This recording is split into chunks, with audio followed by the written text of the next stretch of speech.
Hello friend, आज के इस क्लास में हम लोग क्लास 10 के लिए बहुत महत्वपूर्ण ऑब्जेक्टिव क्वेश्चन करने वाले हैं। तो आप लोग क्लास में अंत तक बने रहिएगा।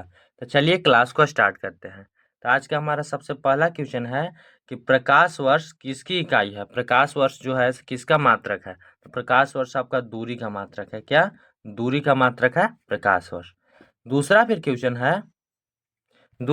है कि जल का रासायनिक सूत्र क्या होता है। तो जल का रासायनिक सूत्र H2O होता है। क्या H2O, याद रखिएगा H2O यानी जल का रासायनिक सूत्र होता है। तीसरा क्वेश्चन है कि प्रकाश की चाल अधिकतम किस माध्यम में होती है। तो प्रकाश की चाल अधिकतम निर्वात में होती है, वैक्यूम में। ठीक है, निर्वात में प्रकाश की चाल अधिकतम होती है। आगे फिर क्वेश्चन है कि ध्वनि तरंग किस प्रकार की तरंग है। तो ध्वनि तरंग आपका अनुदैर्ध्य तरंग है। कौन सा? अनुदैर्ध्य तरंग। और अगर आपको इसका नोट्स लेना होगा तो आप हमारे व्हाट्सएप ग्रुप में जुड़ सकते हैं। फिर आगे है क्वेश्चन कि कौन सा अम्ल पेट में पाया जाता है। कौन सा अम्ल पेट में पाया जाता है। तो आपका पेट में HCl अम्ल पाया जाता है। कौन सा? HCl यानी हाइड्रोक्लोरिक एसिड अम्ल जो है से पेट में पाया जाता है। ठीक है, याद रखिएगा। फिर आगे क्वेश्चन है कि ध्वनि की गति सबसे अधिक किस माध्यम में होती है। तो ध्वनि की गति सबसे अधिक ठोस में होती है। किस माध्यम में? ठोस माध्यम में। पदार्थ की तीन अवस्थाएं हैं, ठोस, द्रव, गैस। अभी मुख्यतः तो ठोस में सबसे ज्यादा ध्वनि की गति होती है, याद रखिएगा। आगे फिर क्वेश्चन है कि मानव शरीर की सबसे बड़ी ग्रंथि कौन सी है। मानव शरीर की सबसे बड़ी ग्रंथि कौन सी है। तो इसका आंसर हो जाएगा यकृत यानी लीवर। यकृत आंसर हो जाएगा। मानव शरीर की सबसे बड़ी ग्रंथि यकृत है आपका। फिर आगे क्वेश्चन है कि जल का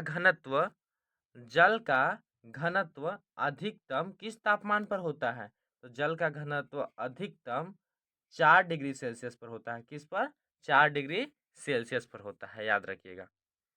फिर आगे क्वेश्चन है कि रक्त का पीएच मान कितना होता है।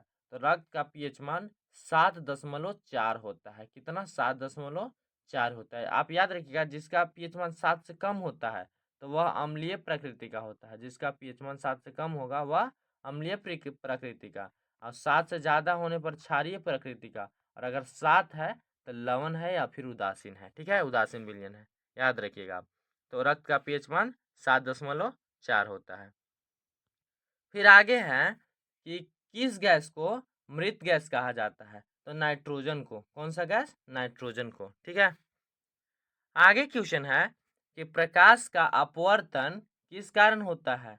तो माध्यम के अपवर्तनांक में अंतर के कारण प्रकाश का अपवर्तन होता है, याद रखिएगा। आगे है कि बैटरी में कौन सा अम्ल का प्रयोग किया जाता है। जो बैटरी होता है उसमें कौन सा अम्ल का प्रयोग किया जाता है। तो H2SO4 यानी सल्फ्यूरिक एसिड। कौन सा? सल्फ्यूरिक अम्ल। ठीक है, याद रखिएगा, सल्फ्यूरिक अम्ल का प्रयोग बैटरी में किया जाता है। ठीक है ना। आगे है क्वेश्चन फिर कि कार्बन का शुद्धतम रूप कौन सा है। तो कार्बन का शुद्धतम रूप हीरा है। क्या है?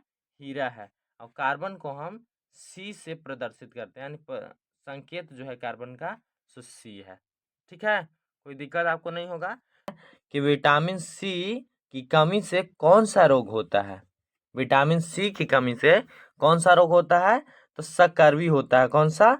सकर्वी होता है, याद रखिएगा। विटामिन C की कमी से सकर्वी रोग होता है। ठीक है, कोई दिक्कत आपको नहीं होगा इस प्रश्न में। फिर आगे चलते हैं। आगे क्वेश्चन है कि ओजोन परत में कौन सी गैस छेद कर रही है। वो ओजोन परत में कौन सी गैस छेद कर रही है। तो क्लोरोफ्लोरोकार्बन यानी CFC। आपको याद रखना है कौन सी गैस? CFC। ठीक है, याद रखना है क्या? क्लोरोफ्लोरोकार्बन, CFC नाम है शॉर्ट में। पूरा नाम क्लोरोफ्लोरोकार्बन। फिर अगला क्वेश्चन है कि विद्युत धारा का एसआई मात्रक क्या होता है। विद्युत धारा का एसआई मात्रक यानी इकाई क्या होता है। तो विद्युत धारा का एसआई मात्रक एम्पियर होता है, जिसे हम ए से दिखाते हैं। किससे? ए से दिखाते हैं, याद रखिएगा। विद्युत धारा का एसआई मात्रक या इकाई पूछे तो एम्पियर हो जाएगा। फिर आगे क्वेश्चन है कि प्रकाश एक ऊर्जा का रूप है या बल का। तो प्रकाश एक ऊर्जा का रूप है। कैसा रूप है? प्रकाश एक ऊर्जा का रूप है, ना कि बल का। याद रखना है आपको कि प्रकाश एक ऊर्जा का रूप है। आगे क्वेश्चन है कि सबसे हल्की धातु कौन सी है? तो सबसे हल्की धातु लिथियम है। कौन सा? लिथियम सबसे हल्की धातु है, याद रखिएगा। आगे फिर प्रश्न है कि हड्डियों को मजबूत बनाने वाला तत्व कौन सा है? हड्डियों को मजबूत बनाने वाला तत्व कौन सा है? तो वह कैल्शियम है। कौन सा? कैल्शियम। याद रखिएगा, हड्डियों को मजबूत बनाने वाला तत्व कैल्शियम है, जिसको हम Ca से डिनोट करते हैं। किससे? Ca से डिनोट करते हैं, याद रखिएगा। ठीक है, तो चलिए अब आगे चलते हैं। आगे क्वेश्चन है कि पानी का विध्रुवीय गुण किसके कारण होता है? पानी का विध्रुवीय गुण किसके कारण होता है? तो हाइड्रोजन बॉन्डिंग के कारण। किसके कारण? हाइड्रोजन बॉन्डिंग के कारण, याद रखिएगा। फिर आगे क्वेश्चन है कि संविधान सभा के, अगला क्वेश्चन है कि संविधान सभा के अध्यक्ष कौन थे? संविधान सभा के अध्यक्ष कौन थे? तो डॉक्टर राजेंद्र प्रसाद संविधान सभा के अध्यक्ष थे। ठीक है, फिर अगला है क्वेश्चन कि भारत में पंचायती राज व्यवस्था कब लागू हुई? भारत में पंचायती राज व्यवस्था कब लागू हुई? तो 2 अक्टूबर 1959।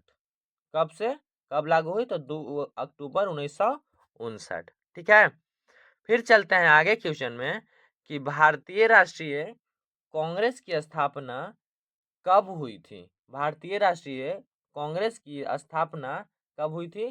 तो सन 1885 ईस्वी में। कब? सन 1885 ईस्वी में। अगर आपको इसका नोट्स लेना होगा तो आप हमारे व्हाट्सएप ग्रुप में जुड़ सकते हैं। फिर आगे क्वेश्चन है कि महात्मा गांधी ने भारत छोड़ो आंदोलन कब शुरू किया?